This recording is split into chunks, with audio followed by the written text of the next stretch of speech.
आज का हमारा सफर था ऐतिहासिक और गौरवशाली चित्तौड़गढ़ की ओर। हमारे सफर की शुरुआत हुई एक आरामदायक वाहन से, जो समय पर हमें लेने पहुंचा। चित्तौड़गढ़ राजस्थान का एक ऐतिहासिक शहर है, जो अपने भव्य किले और गौरवशाली इतिहास के लिए जाना जाता है। ऐसा कहते हैं कि इस किले की रचना इतनी अद्भुत है कि ये देश के सबसे बड़े किलों में से एक है। यहाँ की वीर गाथाएं और स्थापत्य कला इसे खास बनाती है। गाड़ी की खिड़की से झांकते हुए हमने देखा कि शहर की डिजाइन, भीड़ और गाड़ियों की लंबी लाइनें हमें बता रही थी कि हम चित्तौड़गढ़ पहुंच चुके हैं। महल की ओर बढ़ते हुए शहर से निकलते ही हम महल की ओर बढ़े। बड़े बड़े दरवाजों से प्रवेश लेते हुए हमने टिकट काउंटर पर रुककर टिकट लिया। ये किला चित्तौड़गढ़ का मुख्य आकर्षण है। तो सबसे पहले आपका स्वागत, अभिनंदन। इस गाइड में आपके साथ में हूँ। फोर्ट विजिट करेंगे, उससे पहले हम लोग फोर्ट के बारे में। तो देखिए, ये जो फोर्ट आप देखने के लिए आए हैं, इस फोर्ट को अगर आप हेलीकॉप्टर से देखते हैं तो एक बॉल मछली की तरह, फिश की तरह इस किले का आकार शेप दिखाई देता है, जिसका हेड नॉर्थ साइड में है, टेल साउथ साइड में। तो नॉर्थ से साउथ इस किले का लंबाई 6.5 है, 6.5 किलोमीटर इस किले का लंबाई है, और 1.5 किलोमीटर इस किले का चौड़ाई है। 13 किलोमीटर का इस किले के चारों तरफ सिक्योरिटी वॉल, सुरक्षा दीवार बना हुआ है। 700 एकड़ में ये किला फैला हुआ है। किले के अंदर 113 हिंदू टेम्पल्स, 84 वाटर बॉडीज और 8 बड़े रॉयल पैलेस के साथ में किले के दोनों से बाउंड्री। तो इस सारे अटैक की वजह से डैमेज टूटे हुए देखने को मिलते हैं। किले का फाउंडेशन रखा जाता है 5th सेंचुरी के अंदर, 5वीं शताब्दी के अंदर। चित्रांगद मौर्य ने किले का नींव रखा, इसलिए इस किले का फर्स्ट नेम उन्हीं के नाम से रखा गया, चित्तौड़गढ़। फिर अपहृत होकर चित्तौड़गढ़। तो 5 से 7 सेंचुरी तक 200 सालों तक यहाँ पर मौर्य डायनेस्टी रूल करती है, शासन करती है। 8th सेंचुरी के अंदर, 8वीं शताब्दी के अंदर गुजरात के बप्पा राव मेवाड़ पर अटैक करते हैं और मौर्य वंश के अंतिम राजा मान मौर्य को हराकर मेवाड़ की राजधानी फर्स्ट सूर्यवंशी शासक बप्पा रावल, जिन्हें काल भोज के नाम से जाना जाता है। तो 8th सेंचुरी से लेकर 16th सेंचुरी तक 800 सालों तक इस मेवाड़ पर राजपूत सत्ता का केंद्र है। चित्तौड़गढ़ कैपिटल राजधानी रहता है। उस दौरान कई राजवंश यहाँ पर शासन करते हैं और 30 टाइम्स उनमें से 27 टाइम्स मेवाड़ विजय रहता है। प्राइस टाइम यानी कि 3 बार मेवाड़ हारे हैं, जिसमें से 1303, 1534 और 1567 तीनों बार हार हुई, और हार की परिणति जौहर के रूप में होती है। जौहर के बारे में आपने सुना होगा कि जब युद्ध होता है और समार राजपूतों को लग जाता है कि हम लोग किसी भी स्थिति में युद्ध को विजय नहीं कर पाए, जीत नहीं पाए, तो समार राजपूत तो युद्ध में लड़ने के लिए मारने के लिए चले जाते, युद्ध से वापस नहीं आए। उस कंडीशन के अंदर किले के अंदर जितनी भी औरतें होती थी, वो औरतें अपने सतीत्व की रक्षा करते हुए मेवाड़ की आन बान शान को बनाए रखने के लिए अपने आप को जिंदा आग के हवाले कर देते, यानी कि आग में जलकर अपने आप को समाप्त कर देते। तो ये जौहर के पहला अटैक होता है 1303 के अंदर, 1303 के अंदर अलाउद्दीन खिलजी का चित्तौड़ की रानी पद्मावती को प्राप्त करने के लिए उसने अटैक किया। तो अटैक के अंदर सारे राजपूत और रावण रतन सिंह अपने देश धर्म की रक्षा करते हुए युद्ध में वीर गति और युद्ध के दौरान ही रानी पद्मावती लगभग 16,000 राजपूत लड़े जौहर जलाकर अपने आप को समाप्त कर देते। अलाउद्दीन खिलजी किला विजय करता है, परंतु उसे रानी प्राप्त नहीं होती।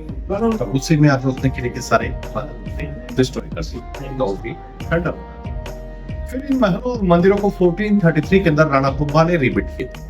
राणा कुंभा का पीरियड गोल्डन पीरियड था, उन्होंने मेवाड़ के अंदर 84 फोर्ट से 32 फोर्ट राणा कुंभा ने बनवाए और रिटायर। इसके लिए के अंदर सारे महल बने, वापस बने। फिर सेकंड अटैक होता है 1534 के अंदर, 1534, और समय मेवाड़ की राजगद्दी संभाले होते हैं राणा सांगा की वाइफ कर्णा, एक लेडीज मेवाड़ का राजपाट संभालने। इसी का फायदा उठाता है बादशाह 1534 के अंदर चित्तौड़ किले पर अटैक करने के लिए आया। 1530, हाँ, अटैक की सूचना किले के अंदर पहुंची राजमाता कर्णावती के पास। कर्णावती युद्ध से पहले अपने दोनों लड़के विक्रमादित्य और उदास सिंह को उनके ननिहाल बूंदी शिफ्ट कर दी और मदद के लिए पात्र राखी नॉर्थ भारत की तरफ भेजा। मदद ऐसी मांगी गई थी कि मेवाड़ के अंदर राजपूती सेनाएं मारी गई थी। राणा सांगा और बाबर का युद्ध हुआ, उसमें यहाँ की सेनाएं मारी गई थी। तो सेना नहीं होने की वजह से राजमाता कर्णावती ने पात्र और राखी भेजा, जिसे हुमायूं स्वीकार करता है और मदद के लिए आता है।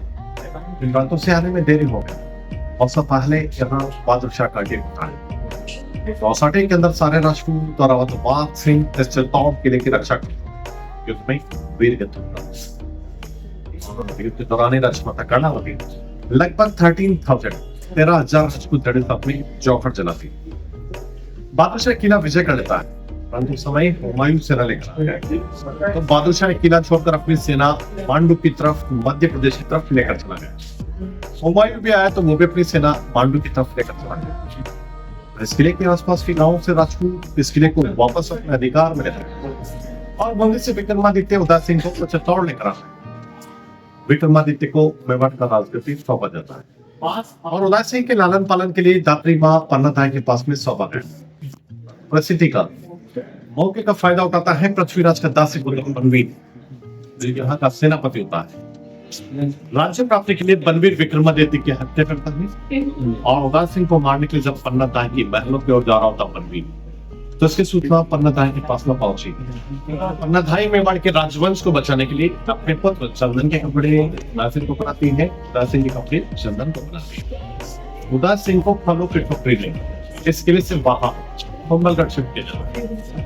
जब बनवीर आकर पन्नाधाय से पूछता है कहाँ है उदास सिंह, वो अपने लड़के की तरफ इशारा करता हुआ बोलते हैं कि वो सो रहे हैं। बनवीर तलवार निकालता है और पन्नाधाय की आंखों के सामने उसी के पुत्र के दो टुकड़े कर देता है। तो एक मां ने कैसे अपने पुत्र को लहूलुहान होकर देखा होगा, कैसे कलेजे पर पत्थर रखा होगा। तो मां ही पन्ना जिसने अपनी लड़की का बलिदान देखा। मेवाड़ की वायु शासक राणा उदास सिंह की रक्षा की थी। ये वही उदय सिंह है राणा प्रताप के फादर। किले को बनवीर अपने अधिकार में लेता है। कुछ समय तक यहाँ बनवीर का शासन रहता है, परंतु उदास सिंह कुंभलगढ़ से बड़े होकर आते हैं। इस किले पर अटैक कर वो वापस अपने अधिकार में लेता है। परंतु 1556 के अंदर दिल्ली के तख्त पर जब अकबर गद्दी को बैठा, तो उस समय भारत में मुगल साम्राज्य बहुत अधिक विस्तार कर चुका था। अधिकांश राजपूत शासक मुगलों की तरफ से अकबर का अधिकार स्वीकार कर लेते हैं, सरेंडर कर देते हैं। परंतु मेवाड़ के राणा उदास सिंह अकबर के सामने झुकते नहीं, सरेंडर नहीं करते। तो इसी वजह से अकबर चित्तौड़ के लिए अटैक करने के लिए आए 1567 के साथ। अटैक की सूचना के लिए अंदर पहुंचे राणा उदास सिंह के पास में। तो राणा उदास सिंह इस किले के जितने भी राजपूत खामन सरदार होते हैं उनके साथ में मीटिंग करते हैं और उस मीटिंग में निर्णय होता है कि मेवाड़ राज परिवार का बचना मुश्किल है, मेवाड़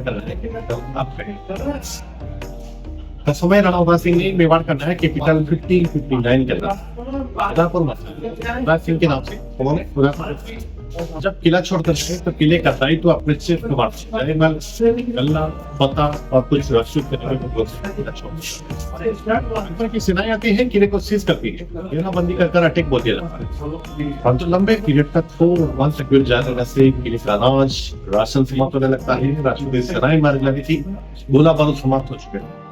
तो इसी कंडीशन के अंदर किले के अंदर जौहर और केसरिया कंटिन्यू 7,000 लेडीज किले के अंदर जौहर और जितने भी राजपूत होते हैं सर पर केसरिया पगड़ी बांधकर राजपूत तलवार लेकर हर हर महादेव के नारे लगाते हुए किले के साथों के खोलकर बदा आमने सामने के तुम्हें राजपूती सेनाओं ने लाशों के ढेर बिछा देते।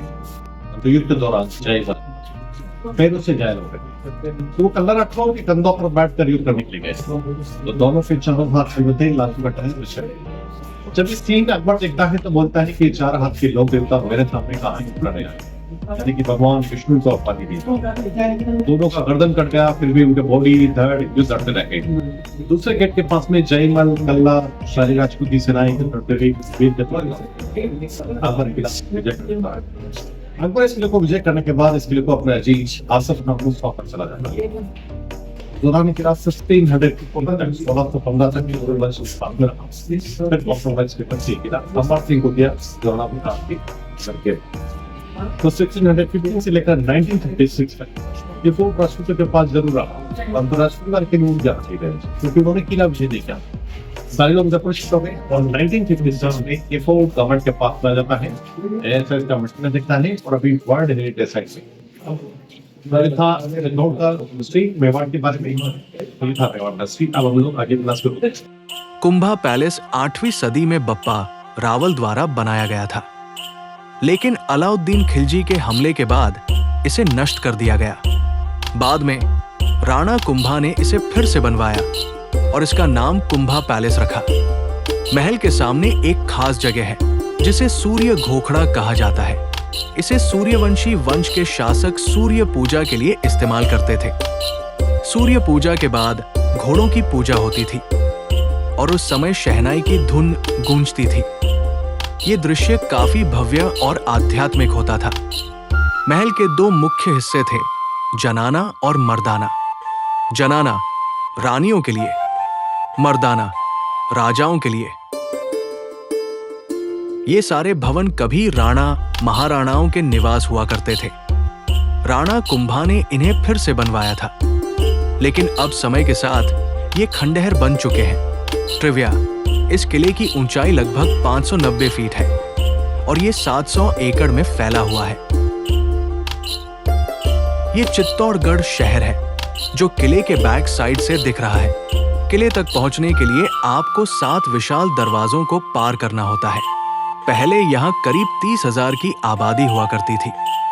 इन 7 दरवाजों को पोल कहते हैं। किले के पास से 2 नदियां बहती हैं। एक गंभीरी और एक पैडच। गंभीरी नदी मध्य प्रदेश से होकर आता है, पैडच उदयपुर की खपलौत की पहाड़ी से होकर आती है। दोनों नदियों का संगम इस किले के मुख्य। महल का महारानी परिसर, ये है महारानियों का परिसर। ये 2 मंजिला भवन है जहां महारानियां तैयार होती थी। महल के अंदर कई गुप्त सुरंगें भी हैं। बने हुए हैं।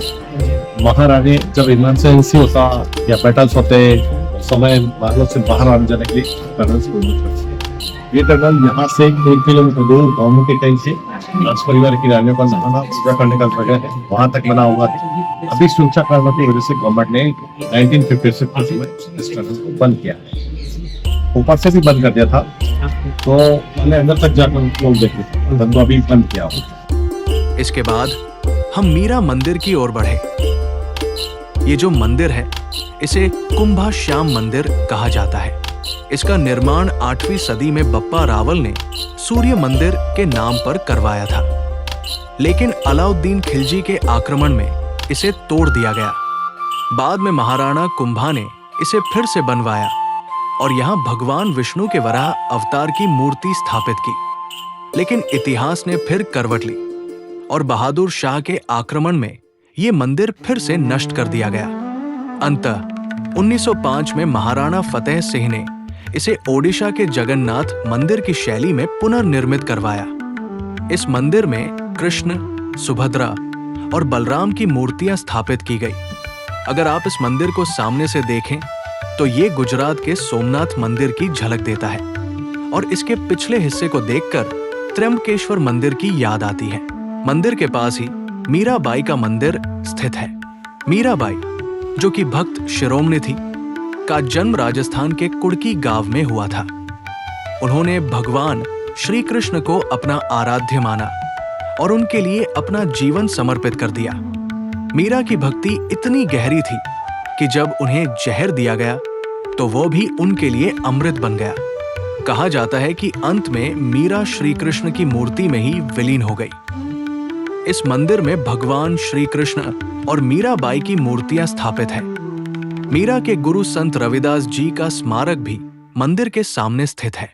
यहाँ उनके पवित्र चरण चिन्ह मौजूद है। मंदिर की छत पर एक अद्भुत कला बनाई गई है जिसमें 5 शरीर और एक सिर दिखाया गया है। ये हमारी देह के 5 तत्वों को दर्शाता है। अब हम बढ़ते हैं विजय स्तंभ की ओर। यहाँ हमें हमारे दोस्त अजित, आयुष मिलते हैं। ओह, माफ कीजिए, ये तो बंदर है। विजय स्तंभ महाराणा कुंभा ने मालवा के सुल्तान महमूद खिलजी पर जीत के उपलक्ष्य में बनवाया था। इस स्तंभ की ऊंचाई लगभग 37 मीटर है और इसे बनाने में 9 लाख रुपए का खर्च आया था। विजय स्तंभ की बाहरी दीवारों पर हिंदू देवी देवताओं की मूर्तियां उकेरी गई है। ये वास्तुकला का एक अद्भुत नमूना है। विजय स्तंभ के सामने जौहर कुंड स्थित है। ये वो स्थान है जहां चित्तौड़ की रानियों और महिलाओं ने अपने स्वाभिमान की रक्षा के लिए जौहर किया था। ये स्थान आज भी हमें उनकी वीरता और त्याग की याद दिलाता है। 1958 से पहले एक कुंड के रूप में था। 30 से 40 फीट डीप गहरा कुंड हुआ करता था ये पूरा एरिया। तो 1958 के अंदर जब एक्सकवेशन हुआ, खुदाई हुआ, तो जली राख, सोने चांदी के आभूषण, बॉन्ड्स वगैरह यहाँ से मिले। ये उस जमाने का जौहर कुंड हुआ करता था। तो 1958 के बाद में पूरे एरिया को गार्डन के रूप में कन्वर्ट किया। तो इस जगह पर 30 से 40 फीट डीप गहरी जगह पर लकड़ी, तेल, गोई डालकर आज जगह जब युद्ध होते थे और समाज राजपूतों को लग जाता है कि हम लोग किसी भी स्थिति में इसको विजय नहीं कर पाएंगे, जीत नहीं पाएंगे, तो समाज राजपूत युद्ध में लड़ने के लिए मारने के लिए ऐसी कंडीशन के अंदर किले के अंदर औरतें थे, वो औरतें यहाँ जलती हुई आग के अंदर औरतें बच्चों को साथ में लाकर कूद जाएगा।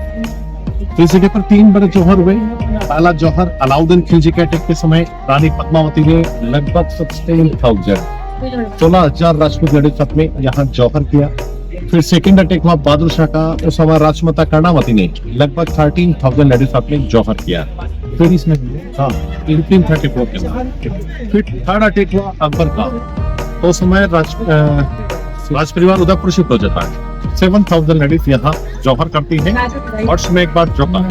आपने उदयपुर देखा होगा, उदयपुर से रॉयल फैमिली के लोग और भारत से राजपूत परिवार के लोग होली की 11 दिन बाद यहाँ आते हैं। जिन्होंने जौहर किया ना, उन वीर वीरांगनाओं को यहाँ श्रद्धांजलि दी जाती है।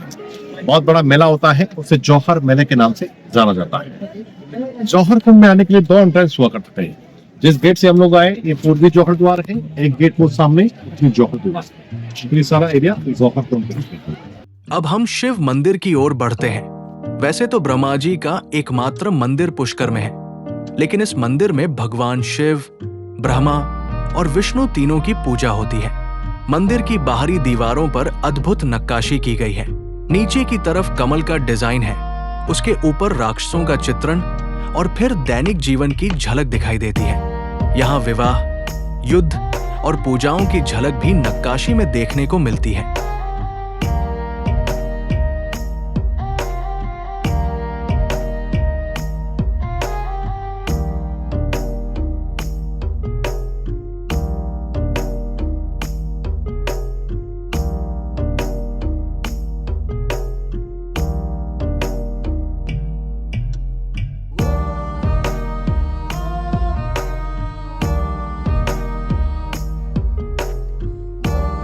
मंदिर के पास गौमुखी कुंड है, जिसे राजघरानों की रानियों के स्नान और पूजा के लिए इस्तेमाल किया जाता था। यह स्थान भी उन प्राचीन सुरंगों से जुड़ा हुआ है, जिनका उपयोग युद्ध के समय किया जाता था। फिर हमारी मुलाकात एक बांसुरी वाले चाचा से हुई, जो इतनी मधुर बांसुरी बजा रहे थे कि हमारे बंदर को उसकी गर्लफ्रेंड की याद आ गई।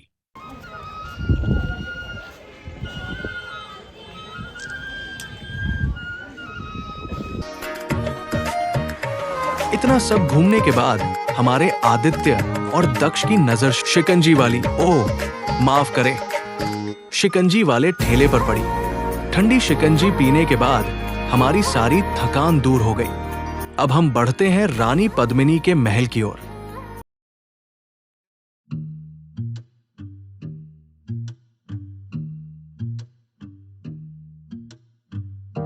यह महल रानी पद्मावती के लिए बनवाया गया था।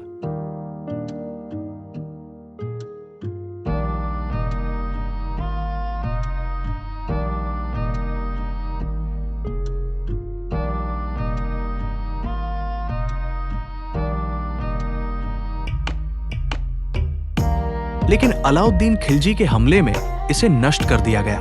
राघव चेतन के कहने पर जो यहाँ का राजगुरु था, नाराज होकर दिल्ली गया।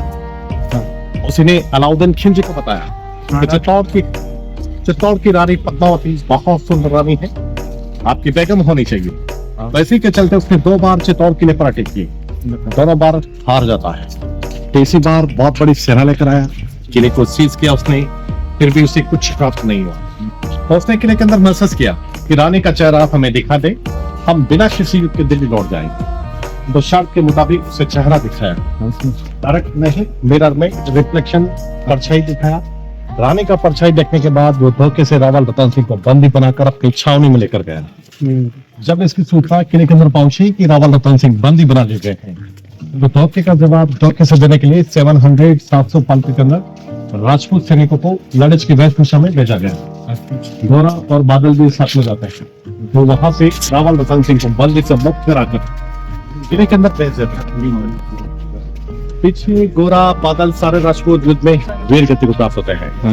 इधर रावल रतन सिंह किले के अंदर पहुंच चुका होता है, तब तक किला सीज होने से किले का राशन अनाज समाप्त हो गया था। तो रावल रतन सिंह के सामने एक मात्र विकल्प युद्ध बचा। तो युद्ध में रावल रतन सिंह वीर गति को प्राप्त होते हैं और किले के अंदर रानी पद्मावती लगभग 16,000 राजपूत लड़े सब जौहर जला लेती है। अलाउद्दीन खिलजी किला विजय कर लेता है, परंतु जब उसे रानी प्राप्त नहीं होती है तो किले के सारे महल मंदिर डिस्ट्रॉय कर देता है। तो ये जो स्टोरी मैंने बताया ना, मलिक मोहम्मद जायसी एक राइटर होता है, उसने एक ग्रंथ लिखा था पद्मावत ग्रंथ के अकॉर्डिंग ये स्टोरी था चेहरा दिखाने वाली घटना। इसी पद्मावत ग्रंथ के ऊपर मूवी बना था पद्मावत में। पद्मावत मूवी का शूटिंग जयपुर की तरफ हुए थे, वहां पर राजपूत लोगों ने विरोध किया था, तो फिल्म का सेट तोड़े थे, इधर मिरर वगैरह हटा लिए गए, क्योंकि रानी जो राजपूत लड़ने के लिए तैयार रहते हैं, मारने के लिए तैयार रहते हैं, वो अपनी रानी का चेहरा क्यों दिखाए। तो इसी वजह से ये फिल्म इधर चला नहीं, फिल्म को इधर चलने नहीं दिया, फिल्म का शूटिंग नहीं हुआ, इसी कारण से नहीं हुए थे, क्योंकि रानी का चेहरा दिखाने वाली घटना गलत बताई गई और रानी को डांस करते हुए दिखाया गया, वो भी गलत, और एक दिल्ली लेके जाती है वो भी गलत है। ये सारा मलिक मोहम्मद जायसी ने लिखा, उसी के ऊपर ये मूवी बना। जल महल इस महल का मुख्य आकर्षण है। ये पानी के बीचों बीच स्थित है और इसे गर्मी से बचाव के लिए बनाया गया था। यहाँ आने जाने के लिए नाव का उपयोग किया जाता था। ये वही स्थान है जहाँ से अलाउद्दीन खिलजी ने रानी पद्मावती की जल में पड़ी परछाई को शीशे में देखा था। इस घटना का जिक्र मलिक मोहम्मद जायसी के पद्मावत ग्रंथ में मिलता है। हालांकि इतिहासकारों में इस घटना को लेकर मतभेद है। ताकि अलाउद्दीन खिलजी डायरेक्ट देखते, तो केवल मिरर में से रानी का परछाई वहां से देखने को मिलता है। वहां से देखेंगे तो मिरर वाला जगह पर रिफ्लेक्शन देखने को मिलेगा, अगर वो डायरेक्ट देखेगा तो उसे दिखाई देगी। तो ये मलिक मोहम्मद जायसी के अकॉर्डिंग। इतिहासकारों में इस घटना को लेकर मतभेद है। अब हम आते हैं सूरजपोल गेट पर, जहां से अलाउद्दीन खिलजी ने चित्तौड़ पर आक्रमण किया था। ये वो स्थान है जहां युद्ध हुआ करता था। यहां 7 मुख्य द्वार हुआ करते थे, जो अब नष्ट हो चुके हैं। इसके पास स्थित क्षेत्र में आज भी आदिवासी सीताफल, नारियल और अन्य सामग्रियों से साड़ियां बनाने का काम करते हैं। ये उनके हुनर और संस्कृति की झलक है।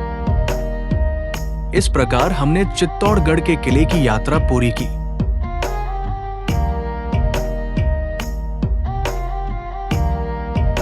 इस सफर में हमें इतिहास, संस्कृति और वीरता के अनगिनत किस्से जानने को मिले। चित्तौड़ की गलियों और बाजारों में मिठाइयों का स्वाद और यहाँ की कला का सौंदर्य हमें हमेशा याद रहेगा। यहाँ की रानियों के साहस और स्वाभिमान को सलाम करते हुए हम अपने गाइड को अलविदा कहते हैं। चित्तौड़ की ये यात्रा हमें सिखाती है कि बलिदान और वीरता केवल इतिहास नहीं, बल्कि हमारी धरोहर है। उदयपुर और चित्तौड़गढ़ की ये यात्रा केवल एक सफर नहीं, बल्कि इतिहास, संस्कृति और परंपराओं का एक जीवंत अनुभव है। यहाँ की गलियां जैसे किसी कहानी के पन्ने हो, जो आपको हर मोड़ पर कुछ नया सिखाती है।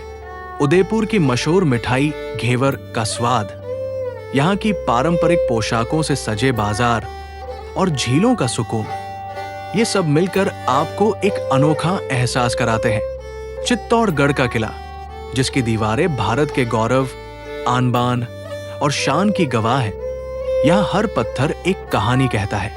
जौहर की वो कहानी जो रानियों और वीरांगनाओं की हिम्मत और बलिदान को अमर कर गई, वो सिर्फ इतिहास नहीं, बल्कि हमारे दिलों में बसा एक अभिमान है। भारतीय नारी की त्याग और साहस की मिसाल चित्तौड़गढ़ में हर कोने में झलकती है। ये यात्रा न केवल देखने और घूमने की थी, बल्कि सीखने और महसूस करने की थी।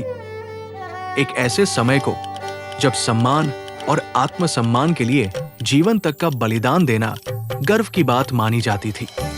ये अनुभव हमें सिखाते हैं कि हमारा अतीत कितना गौरवशाली और प्रेरणादायक है। हमारे साथ इस सफर में शामिल होने के लिए दिल से धन्यवाद।